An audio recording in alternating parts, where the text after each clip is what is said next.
Hello friends, நம்ம இப்போ YouTube சேனலில் இருக்கோம். நீங்கள் சப்ஸ்கிரைப் பண்ண பக்கத்தில் இருக்க அலாரம் பட்டன் அழுத்துங்க. நான் என்னென்ன அப்டேட் பண்ணணும் டக்குன்னு வந்துகிட்டே இருக்கும். இப்போ என்ன பார்க்குறோன்னா, நம்ம காலா படத்தில் எப்படி டைட்டில் வருதோ அது சிவகார்த்திகேயன் பிக்சர் வச்சு இப்படி பண்ண போகிறோம் தான் பார்க்க போகிறேன். இந்த பிக்சர் நான் ஆல்ரெடி டவுன்லோட் பண்ணிட்டேன். இதை நான் இப்போ ஃபோட்டோஷாப்புக்குள்ளே ஓப்பன் பண்ணி எடுக்க போகிறேன். பாருங்கள், இப்போ ஓப்பன் பண்ணி நான் உள்ளே எடுத்துடுறேன் ஃபோட்டோவை. இப்போ வந்து இவருக்கு சிவகார்த்திகேயனோட ஃபேஸ் மட்டும் எனக்கு தேவை பண்ணுறதுக்கு, வேறு எதுவும் தேவையில்லைனால அவர் ஃபேஸை மட்டும் Ctrl+C அழுத்தி கண்ட்ரோல் நியூ புதுசாக ஒரு இது ஃபோட்டோ சைஸில் 5:7 இதில் ஓப்பன் பண்ணிக்கிறேன் ஒன்று. அதில் வந்து சிவகார்த்திகேயன் ஃபோட்டோவை பேஸ்ட் பண்ணுறேன். இப்போ வந்து அதை Ctrl+T பண்ணி எனக்கு ஏற்ற மாதிரி சைஸில் பெருசாக்கிக்கிறேன். இது லொக்கேஷனை செட் பண்ணிக்கிறேன். இப்போ வந்து எனக்கு அவர் ஃபேஸ் மட்டும் தேவைனால பென் டூலை வச்சு நான் ஒரு ஃபேஸை மட்டும் தனியாக கட் பண்ணி எனக்காக எடுத்துக்க போகிறேன். இப்போ வந்து நான் பென் டூல் யூஸ் பண்ண சொல்லி எப்பவுமே ஜூம் இன் பண்ணி தான் யூஸ் பண்ணுவோம். ஏன்னா அப்போ தான் அக்யூரேட்டாக கரெக்டாக வரும் உங்களுக்கு. அதனால் பென் டூல் யூஸ் பண்ண சொல்ல பார்த்து யூஸ் பண்ணுங்கள். ஃபேஸில் எந்த இதுவும் வரக்கூடாது. இது நீங்கள் ஆல்ரெடி பென் டூல் யூஸ் பண்ணிங்கன்னா உங்களுக்கு நல்லா வரும். நீங்கள் யூஸ் பண்ணலைன்னா கொஞ்சம் பார்த்து சின்னதாக ஜூம் இன் பண்ணி கொஞ்சம் இது பண்ணி யூஸ் பண்ணிக்கோங்க.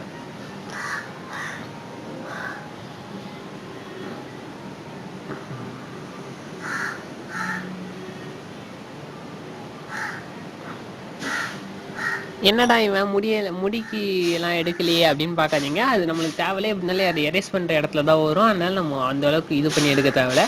இங்கே நம்மளுக்கு ஃபேஸ் மட்டும் கிளியராக தெரிஞ்சால் போதும். ஏன்னா பாருங்கள், ஃபேஸ் மட்டும் கிளியராக இது பண்ணி நான் Ctrl+Enter கொடுத்து காப்பி பண்ணி பேஸ்ட் பண்ணிக்கிட்டேன். அதுலேயே அந்த பழைய இமேஜை வந்து நான் டெலிட் பண்ணிட்டேன். இப்போ வந்து எனக்கு இந்த ஷர்ட்டு மட்டும் தனியாக தெரியுது. அதை மட்டும் நான் பென் டூல் வச்சு யூஸ் பண்ணி ரிமூவ் பண்ண போகிறேன் இப்போது. ஏன்னா அப்போ தான் எனக்கு வந்து அது கிளியராக இருக்கும்ன்றதுக்காக நான் அதை ரிமூவ் பண்ண போகிறேன். இப்போது ரிமூவ் பண்ணிட்டேன். இப்போ டெலிட் பண்ணிட்டேன். இப்போ வந்து நான் ஜூம் அவுட் பண்ணிக்கிறேன். என்னோடய இமேஜ் கரெக்டாக ஃபிக்ஸ் பண்ணுறதுக்காக இது ஃபஸ்ட்டு போயிட்டு செலக்ட் அதில் போயிட்டு அட்ஜஸ்ட்மெண்ட்டில் போனீங்கன்னா த்ரெட் ஊட்னு இருக்கும். நான் உங்களுக்காக ஒரு நிமிஷம் நிப்பாட்டி காட்டுறேன். நான் த்ரெட் ஊட் பாருங்கள். இதில் கரெக்டாக கிளிக் பண்ணோம். இதை கிளிக் பண்ணிங்கன்னா உங்களுக்கு இந்த மாதிரி ஒரு விண்டோ ஓப்பன் ஆகும். எனக்கு வந்து கரெக்டாக இருக்க ஒரு ஃபேஸ்க்கு ஏற்ற மாதிரி கரெக்டாக வந்துடுச்சு. அதனால் நான் என்ன பண்ண போகிறேன்னா ஓகே அப்படின்னு கொடுத்துட போகிறேன். உங்களுக்கு வேணால் 154 வச்சு நீங்கள் இது பண்ணிக்கோங்க த்ரெட் ஊட்டு. இப்போ எனக்கு ஏற்ற சைஸில் நான் மாற்றிக்க போகிறேன். இப்போ வந்து Ctrl+D கொடுத்து சைஸை வந்து அட்ஜஸ்ட் பண்ணிக்க போகிறேன். நான் அட்ஜஸ்ட் பண்ணிட்டு எந்த இடத்துல வேணுமோ அந்த இடத்துல ஃபிக்ஸ் பண்ணிவிட்டு என்ட்ரு கொடுத்துட்டு போகிறேன்.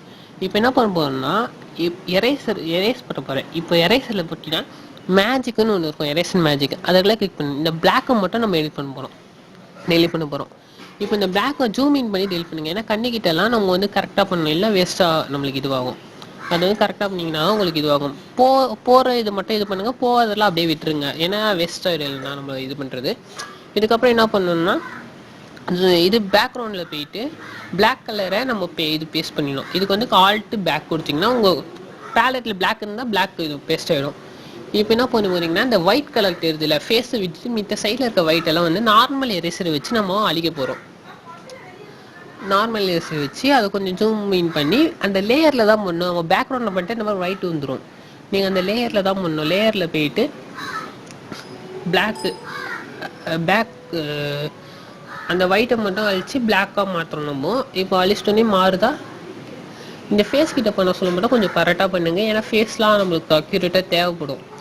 அப்போ தான் நம்மளுக்கு வந்து நல்லா இருக்கும் நம்ம ஃபேஸ் பார்க்கறதுக்கு. அல்ல அந்த இதில் கரெக்டாக பண்ணுங்கள். எனக்கு கொஞ்சம் இதுவாக இருந்தாலும் வேஸ்ட் ஆகிடும் நம்ம பண்ணது. இப்போ அந்த ஃபேஸ் வரைக்கும் நான் இதை எப்படி எடுத்துகிட்டு பாருங்க. இதுக்கப்புறம் இதுக்கு மேலே ஒரு லேயரை நம்ம ஓப்பன் பண்ணணும். இது மேலே நம்ம ஒரு லேயர் ஓப்பன் பண்ணணும். ஏன்னா நம்மளுக்கு வந்து அந்த ரெட் கலரில் தெரியணுன்றதுக்காக லேயர் ஓப்பன் பண்ணுவோம்.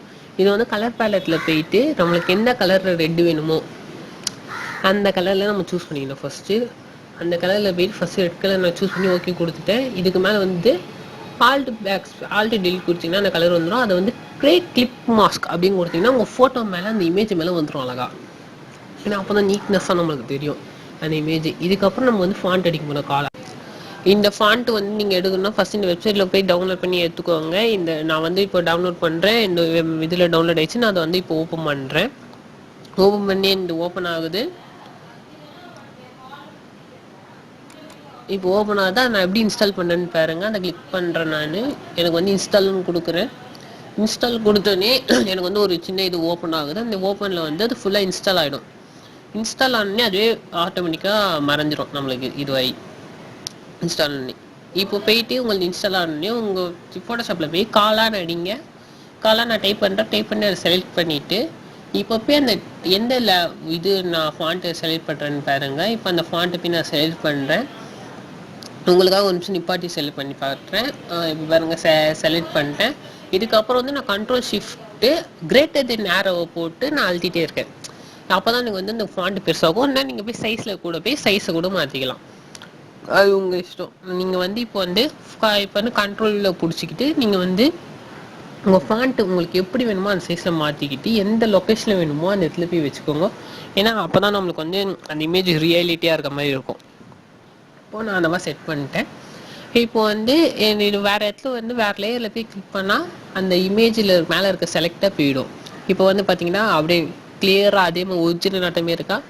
இப்போ என்ன பண்ண போகிறேன்னா மேலே அந்த இதில் போயிட்டு கண்ட்ரோல் ஷிஃப்ட் ஆல்ட் இ போட்டு வச்சிங்கன்னா எல்லா இமேஜும் கம்பெனியும் ஒன்றா வந்துடும். அதை வந்து நான் கண்ட்ரோல் டி பண்ணி எனக்கு ஏற்ற சைஸில் மாற்றிக்கிறேன். எனக்கு எந்த சைஸில் எந்த இதில் வேணுமோ அந்த இடத்துல வச்சுக்கிறேன். இப்போ பாருங்க எனக்கு அந்த காலான்ற இது வந்து என்னோட கரெக்டான ஃபிக்ஸ் நடுவில் வச்ச மாதிரி நான் வச்சுட்டேன். இப்போ வந்து அதில் வந்து என்னோடய ப்ரொடக்ஷன் என்னோடய எடிட்டர்ஸ் நேம் நான் வைக்கிறேன்.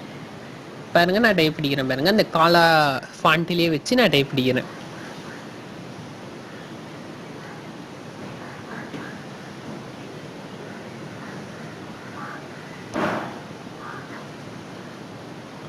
இந்த வீடியோ பிடிச்சா உங்களுக்கு நீங்கள் சப்ஸ்கிரைப் பண்ணுங்கள். And takes to my video.